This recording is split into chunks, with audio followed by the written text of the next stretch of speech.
and thanks for joining us. I'm Mitchell Ringos. The freezing cold didn't stop thousands of Thunder Bay residents from attending the 30th annual Rotary Club Santa Claus Parade, which featured hundreds of participants and holiday characters, including Father Christmas himself. Jessica Clement has that story.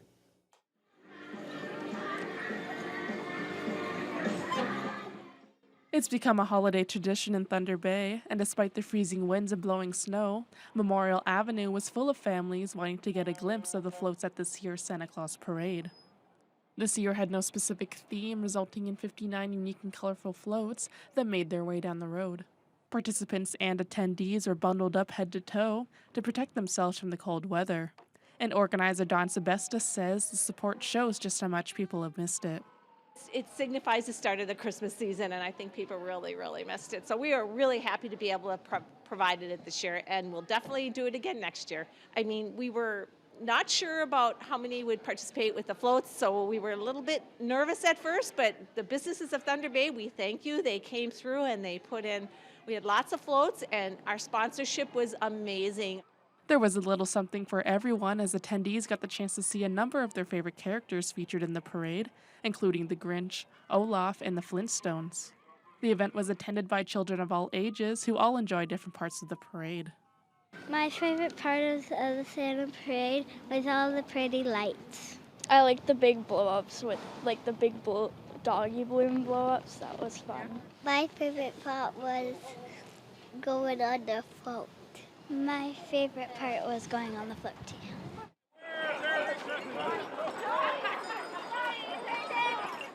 The parade ended with attendees catching a glimpse of Santa and Mrs. Claus, who arrived on horse-drawn carriage. But the fun didn't end there.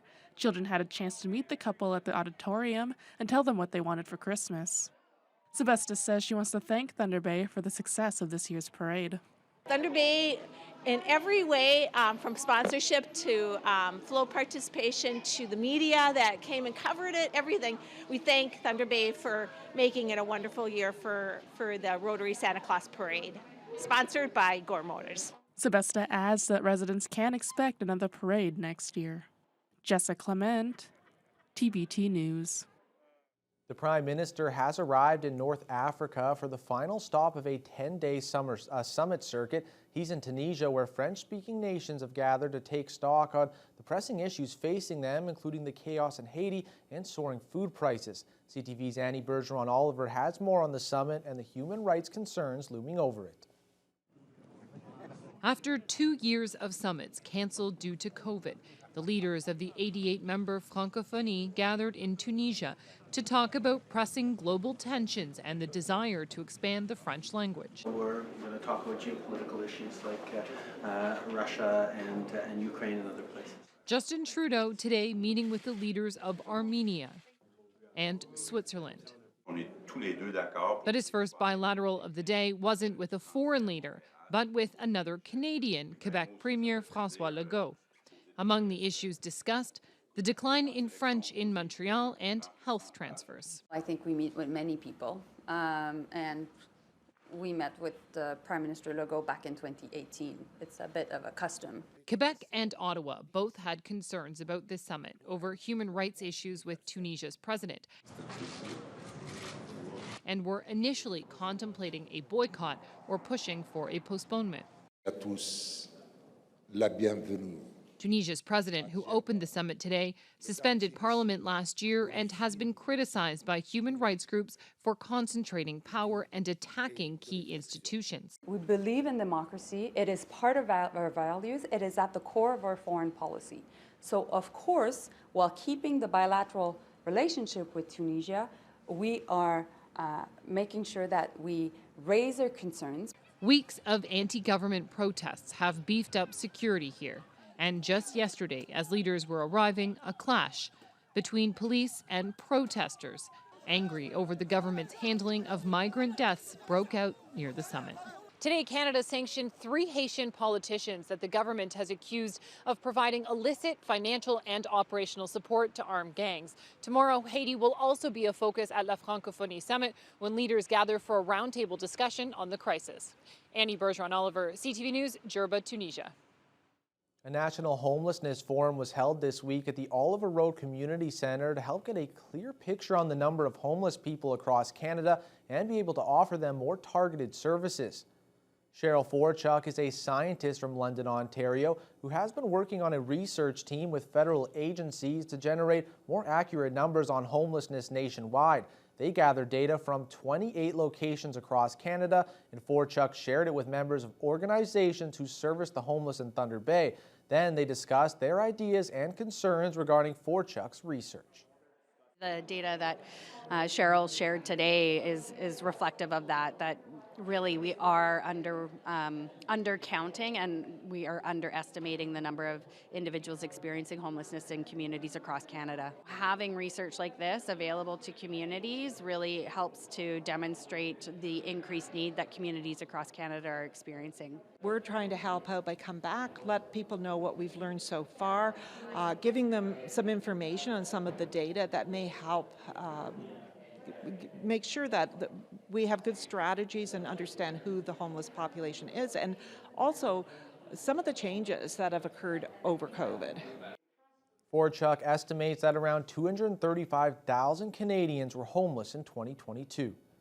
This week, officials from the town of Marathon and the Marathon Municipal Nonprofit Housing Corporation came together to break ground on a new $21 million housing project. The 50-unit, 50,000 square foot multi-family housing complex is an effort to address the community's ever-growing need for affordable housing. Project leaders are promising that at least 30% of the units will be priced at a rental cost of less than 80% market value. It's a project that Marathon Mayor Rick Dumas believes will more than accommodate the needs of the community, both now and for years to come. But also more exciting, the fact is that there's 50 units, 52 bedroom units with a really modern looking building that's going to be developed and built for all the needs of our community, not just the lower income individuals, but also market driven individuals as well. The Jen Draw North Shore Living Complex is expected to be ready for its first occupants in about 15 months. The Métis flag was raised in several communities around the Northwest this week as members of the Métis Nation of Ontario celebrated Louis Riel Day on November 16th. Atikokan was one of those towns hosting a flag-raising ceremony. Around a dozen people gathered to recognize the contributions of Métis people in Canada and celebrate the strides they've made in gaining Métis rights. Marlene Davidson with the Atikokan Métis Council points out the Rainy River Métis have the only adhesion to a treaty in Canada, but their fight is still a long way from being over. Because none of us knew. We were all ground into the dirt by the government when we had to leave Manitoba and our homes there. And it's taken us, we were quiet for a long time, but now we're not quiet anymore. We're quite active. Like we've got 10%, at least 10% of the population of this town are Métis. It was World Diabetes Day earlier this week. The Mattawa Health Cooperative hosted their first ever awareness walk at Inner City Shopping Centre to draw attention to the epidemic of diabetes, particularly in remote Indigenous communities.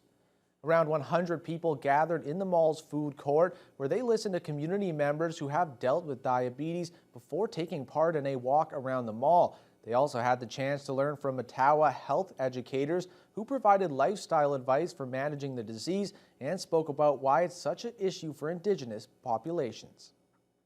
Predeterminants of health impact all people, but especially Indigenous people living in remote areas, living in cities who are not able to access services, but it's also the introduction of foods that we weren't accustomed to eating before. There's a serious problem with limited of shortage goods and fresh fruit, and so the education piece is very important, but we also need to make food accessible to people. So I think in terms of what Mattawa is doing, we're trying to promote, healthy eating. We're trying to do lots of fresh growing gardens and stuff like that in the community members and trying to help as best as we can. Mattawa organizers hope the awareness walk will become an annual event for World Diabetes Day. A North Bay area team will be donning the red and white of Team Canada and representing Northern Ontario at a World Dance Championship in Slovenia. Dancing is a favorite pastime of 17-year-old Cecilia Darling, who's ready to strut her stuff on the big stage. CTV's Eric Tashner has more.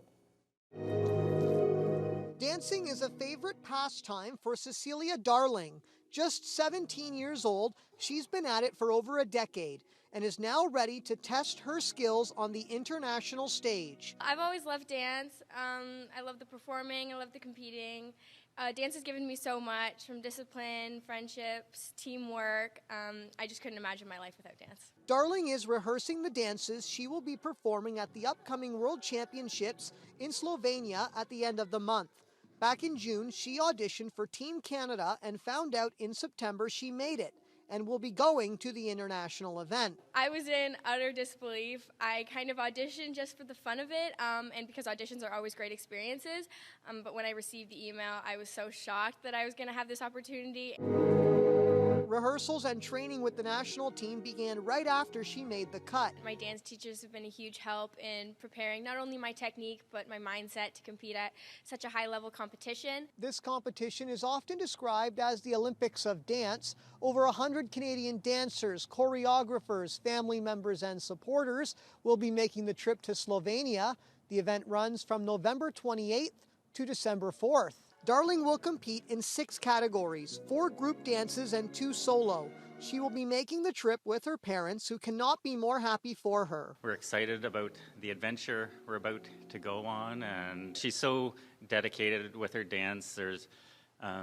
She just loves it so much, and we're so proud of her. Yeah, I know. I'm super excited to go and just do what I love to do, which is share my love for dance. It's a major step on Cecilia's journey in dance, as she looks to enjoy the international spotlight and absorb the experience. Eric Tashner, CTV News, North Bay. We're now joined by sports anchor Kurt Black. While Cecilia hopes to do well for Team Canada back here in town, the Thunder Rolls put on a show last night. Yeah, you took the words out of my mouth. That's what I was going to go with. Yeah, I got back. My adrenaline was still going. It was probably one of the early season contenders for games of the year last night at CJ Sanders Fieldhouse. We'll have that story and much, much more right after the break.